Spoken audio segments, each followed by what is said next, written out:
Hello, hello. My name's David Jones from the FTN Network. You can tell I'm with FTN because I got this fancy hat. How do you do it? Like that. FTN, it's official. I'm here on the Mayo Media Network, on the YouTubes, or on the podcast you might be listening to us. Do us a favor, smash that like button, subscribe. I know you like the content. That's why you're here already, because you're already in love with Pat's content. I'm going to try and contribute too. Look, you can follow me on Twitter if you want to, at TenaciousDJones. You can go over to FTN Daily or FTN Bets and read my content there. We post bets. We post DFS plays. What I'm here to talk to you today specifically about is the DraftKings Showdown slate for Thursday Night Football. The Battle of Florida, right? Carolina might have something to say about that, but we've got the Ryan Fitzpatrick bearded Miami Dolphins going against the Gardner Minshew mustache Jaguars. They've been going back and forth in the media all week. It's been a fun time. And actually, I'm not sure that these guys like each other. I'm not sure that they're just playing. Why would they? They are competition. Look, Vegas thinks the Jaguars are going to win this, or at least they think the public thinks the Jaguars are going to win this. The Jags are favored -3. The over-under is 48.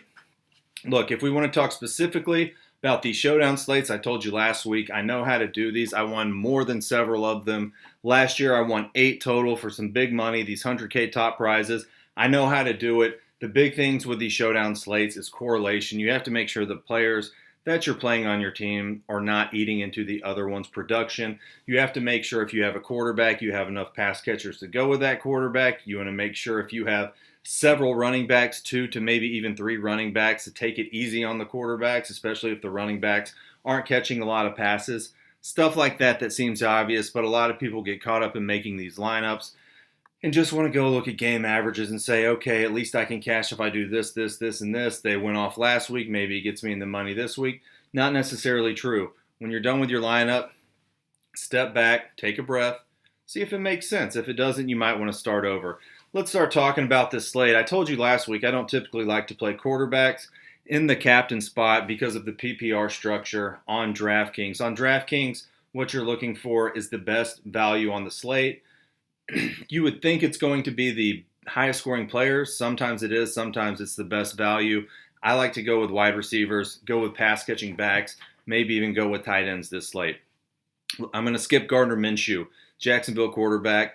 Great matchup going against the Miami Dolphins, obviously 16-5, highest priced player on the slate. I'm going to skip him at the captain spot. I can still play him in the flex.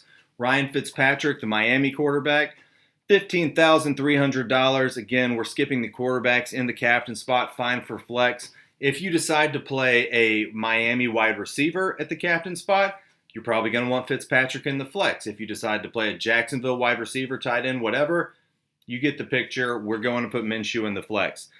Next down, Tua Tagovailoa, $15,000. We don't even know he's going to get in the game. Probably not. DJ Chark is the first wide receiver on the board. $14,100 in the captain spot. Has the questionable tag by his name. Is he going to play? Yeah, probably, but he's not practicing in full. However, DJ Chark is the number 1 wide receiver on that team for now. You've got Shenault Jr. making a good case for himself. He does a lot for that offense too. DJ Chark's your number 1 wide receiver. He can be considered for that captain spot. However, he's not my favorite captain. Below him, Devontae Parker, I like better at the captain. He is the Miami Dolphins' number 1 wide receiver, no doubt about it. And if there's one thing I know about Ryan Fitzpatrick, it's going to target the hell out of this guy. He did it a lot last season. Clearly his favorite wide receiver. He should get targeted a ton at this game. 8 targets last week for 54 yards. Didn't get in the end zone, but he can most likely get in the end zone here. Going up against the Jacksonville defense, that's not that great. 13th against the wide receiver, but that's a small sample size. According to DraftKings this year, we know that they're not good. It's the Jacksonville Jaguars, not good. You can play Devontae Parker. He's my favorite high-priced captain on the slate, especially if you think Jacksonville is going to win. They're going to have to go or lead significantly. Miami's going to have to throw the ball more. That means more Parker, more Gesicki. Next down, you have James Robinson, the running back for the Jacksonville Jaguars. Miami's actually been pretty decent against the running back this year, ranked 6th against the running back. That is pretty good. It's overall a bad matchup on paper, and he's okay for the flex. He got 100 yards last week in a better matchup, 102 yards last week, but I don't know. I'm not really feeling it this week as far as captain goes. We're going to skip him at 11-7. But who we're not going to skip is the tight end for Miami. The tight end that all the touts loved going into the season. Turns out the touts are right again. Mike Gesicki. Miami Dolphins tight end going up against the 31st worst ranked defense against the tight end. This is the defense in the Jacksonville Jaguars that Jonnu Smith just ran all over last week. 2 touchdowns, a ton of yards. Don't have his stats in front of me. I know it was a lot, and I know it was a ton of targets. He got targeted over 10 times. I know that. Go right back to him. It's like what we did with Arizona last year, right? Bad against the tight end. Let's see if Jacksonville is going to be that soft spot this year. Let's chase it. We've got Mike Gesicki, who's going nuts by himself, going against the Jacksonville Jaguars defense that's allowing a lot against the tight ends after week 2. What's not to love? Mike Gesicki, like him a lot at captain. You're going to want to throw Fitzpatrick probably in that flex spot if you have Gesicki, because you're hoping for 100 and a touchdown or 2 touchdowns and 65, 70 yards. Fitzpatrick obviously is going to be contributing to that. Now we're going to start talking a little bit about these running backs for the Miami Dolphins. It's weird. You've got Gaskin, you've got Howard, and you've got Breida. Over the first 2 games, they've essentially split touches. I mean, last week, Gaskin 7 touches, Howard 5, Breida 7. Thing about Gaskin, though, is that he gets involved in the pass game, too. He got 7 attempts on the ground last week, and he got 7 targets through the air. That makes me like him significantly more than any of these other running backs. So Gaskin at 10-8, as far as the captain goes, I think you could do worse. If they're going to use him in the pass game as much this game as they did in the first game, I mean, what do you want from a wide receiver? 7 targets, 6 receptions, 9 targets, 8 receptions, something like that. It's not out of the question that Gaskin get you that many targets and pick up some yards on the ground for you. Plus, you have the added benefit of him getting 7 attempts on the ground. The first 2 weeks, he went against Buffalo, got 46 yards on the ground. Buffalo's a decent defense. Week before that, he got 40 yards on the ground against New England Patriots. We know that they're a good defense. You can use Myles Gaskin. I like him. Let's keep moving down. Preston Williams dropped a big touchdown pass. Only caught 1 ball out of 5 targets last week. I think they got to get him going here. I don't want him in captain. He's decent with flex, especially if you're playing with Ryan Fitzpatrick. So next down, we have a guy I like a lot in the Jacksonville Jaguars, Shenault Jr. He's stepping in, being a great wide receiver option for these Jaguars. And guess what he also does? They also give him a few tries on the ground here. I mean, let's take a look. Last week, 5 rushes, 4 targets through the air, 4 catches, caught everything thrown his way. That's more than Chris Thompson. I'm not too interested in Chris Thompson. He's going to have to break a good big play. I think they want Shenault involved more than Chris Thompson. I would. I mean, he is certainly impacting this team early to start. It's been 2 games in the league for him, and he has contributed highly. I like Shenault a lot. So my favorite captain so far, you've got Parker, you've got Gesicki, and then you've got Shenault. Those are the guys where I want targets to move to for this game. Those are the guys that I think could go off.